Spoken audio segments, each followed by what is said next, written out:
Morning, everybody. So, circling back to the backyard and the screen enclosure, a buddy of mine helped me take down the beam that was pre-existing from the entire screen enclosure, and it had some of the old metal attached here and at the house. I'm gonna create a screen wall similar to this one here.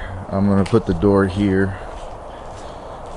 Eventually I'll probably fill this in with like either make a wood base or maybe fill it with concrete. But the door will swing out this way. It'll enter through here. I'll move that cabinet over, and the wall looked just like that. When taking this apart, I've noticed that whoever built this before didn't even like attach it. So whoever built this was not a very good screen dog, you know what I mean? But anyway, I'll circle back when it's done. But anyway, I'm going to Home Depot. I've got enough to, Home Depot will be sufficient. I actually got a quote from a screen enclosure company, and they came in more, probably about $100 more for the material I needed. So I had some leftover stuff here, like this bronze snap, 2x2 snap that I'll use.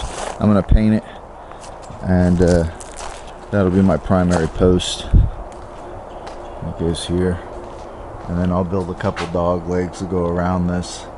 But overall, I'm pretty excited about this because this is kind of the last leg of like major work for me.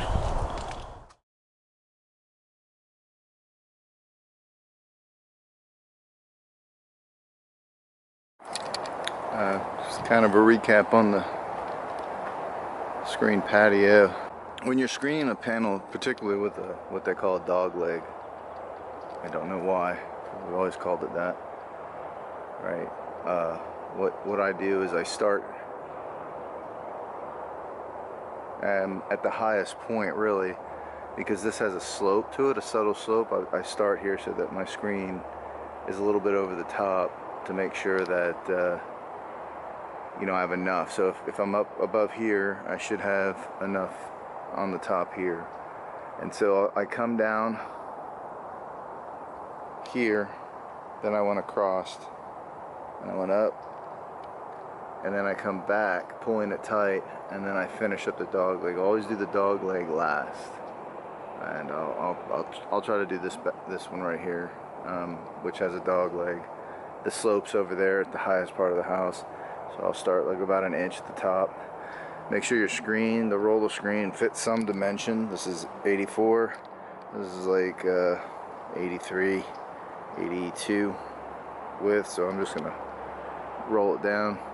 But I'll start here, and one of the key things is when you start, you look at the screen over the metal and you make sure that it's as straight as possible, right? I mean, this ain't perfect, but you can see I got a little bit of a bubble here that I can work out. But essentially you just keep the squares in the screen as straight as possible all the way down, and then you do the same here, so your L that you screen in is as square as possible, and then when you get to this side you pull.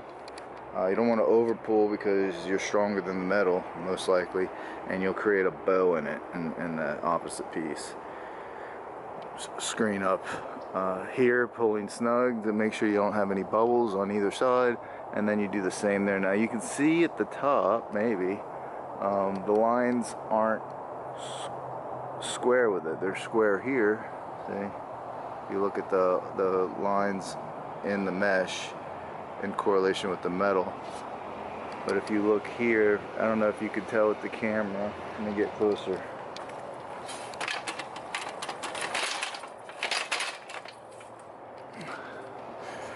You can see maybe that these lines aren't straight like they were. They're, the screen's straight, but the metal's not, which gives it that look.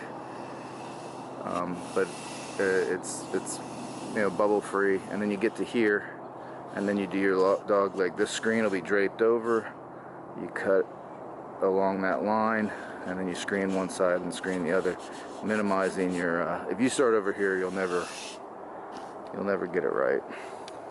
I got a little bit of a wrinkle there, but I'm the customer, so I don't really care. And now I'll do the same here. I'll try to position the camera so you can see it in real time.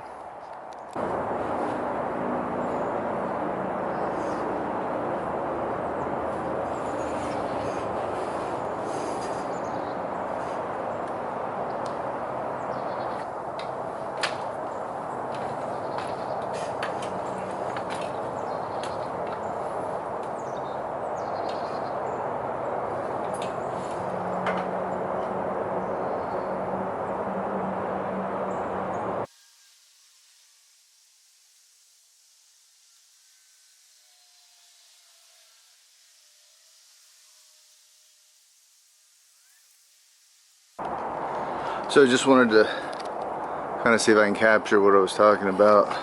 I'm trying to keep this screen as straight as possible. I took out all the slack and just kind of run it as close as I can so I don't have to trim it. Plus I make sure that I have enough on the other side, which I would. And then the other thing is, when you're actually screening, you line the squares up straight and then just do a little bit of tug on the spline. Pull it down. Remember, if you look at this flat spline, they call it flat, but there's a beveled edge and there's a flat edge. Your bevel edge will be facing. There's a groove here. It goes in like this. Goes in with the screen there, and then you're actually just screening these. You're rolling this outside edge is what you're doing, and it pushes it in there and it locks it in. You can pull it out this way. You know, on the opposite, if it had slack, you could pull it out this side really easy, because this is what side that it pulls off. But you can't do it on this side, right? Don't mistake this for round spline. We don't use round spline anymore. If you have a round spline screen enclosure, you've got a pretty old screen enclosure, because they kept getting rid of that a while ago. But anyway, I'll continue on now. What I was trying to say is, if you see the squares are straight here, straight as it can be.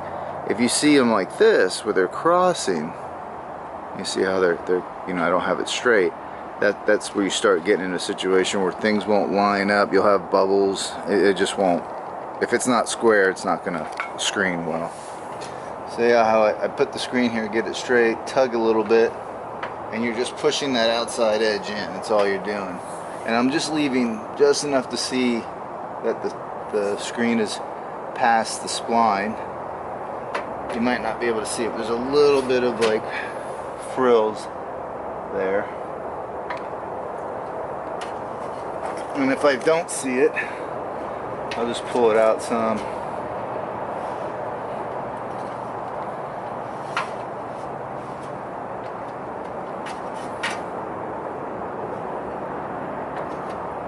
I'm not sure if you're still in the camera or not. There. And you cut your spline. I usually just put my knife against where I want to cut it, usually where the spline grooves meet on the next one, and pull the spline. Don't ever push in. Beveled edge of the spline goes into the short side of the groove. You want to get that straight. It might be a little snug. Oh, the other thing is, you have typically, I mean, I don't use this rig. I can't find my other rig. But there's a round edge. This is the one I'm using. There's one with a groove. I don't use the one with the groove because it could cut the screen on this side. It's not really needed either. This is the side to use, just the round edge. So when people see the groove one, they get all excited and they start using that side. So here again, after you get from the corner, you just start lining up the screen so it's square with the chair rail. Pull a little bit.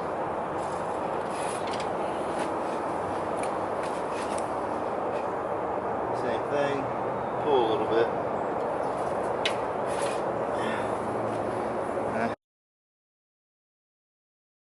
I feel like that's the hardest part.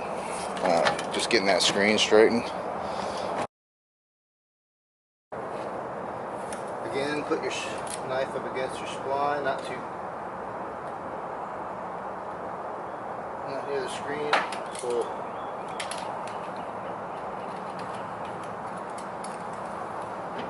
it's always good to run it back just to make sure.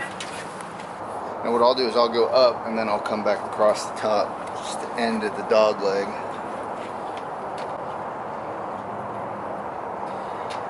Again.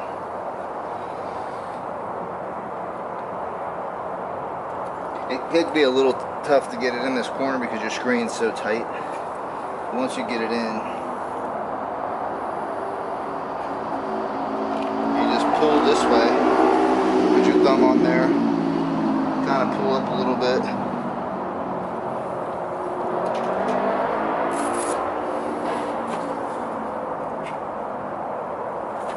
Same thing.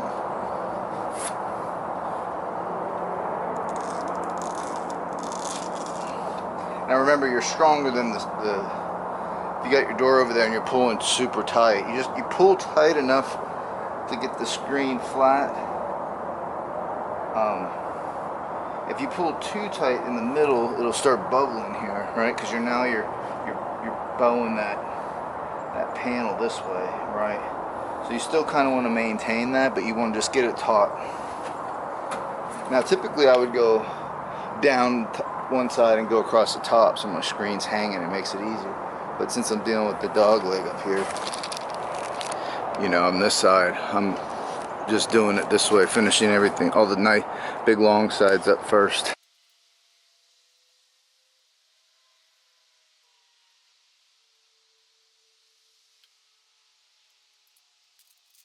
Now this is not how we do things. I was holding on the spline for probably 15 years, waiting for needing it. I don't do this line of work anymore, so I don't want to go buy it. But typically you would put it on a pole in your ladder and roll it all out when you had to do a long, like a lot of screening. You just pull it all on the floor. But this got tangled up a while back, and I'm just dealing with it.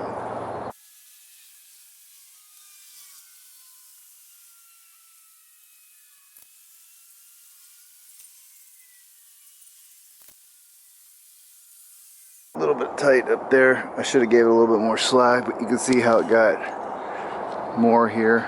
So as I was saying, explain, but you'll cut here, and I wouldn't go too far. I wouldn't go past the spline groove. I'd go above it, right there where your 45.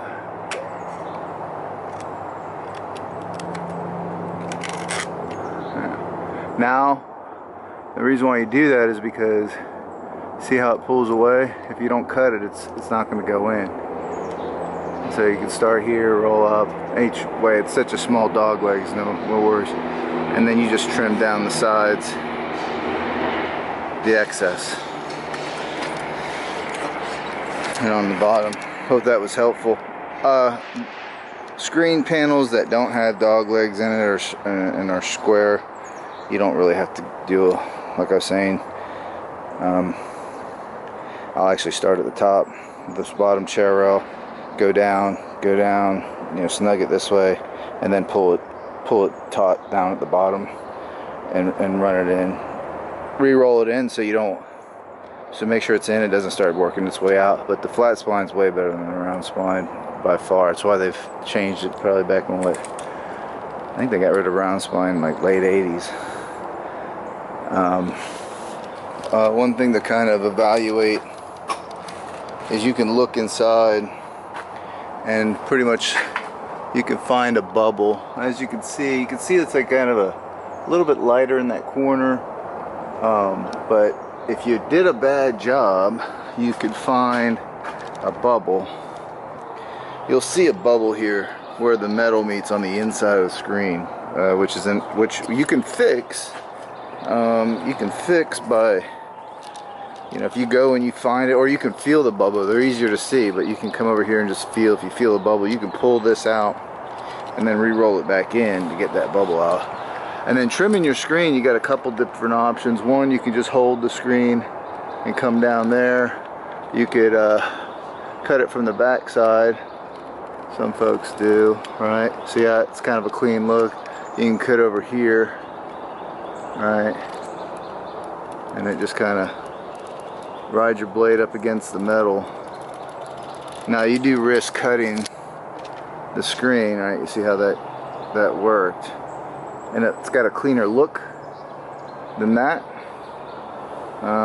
But there's also a risk. We've all cut the screen doing it like that, trying to get fancy. But I'll just come over here.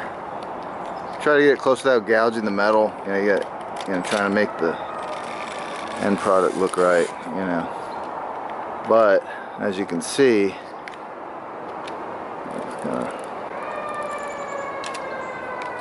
I'm gonna take this off here.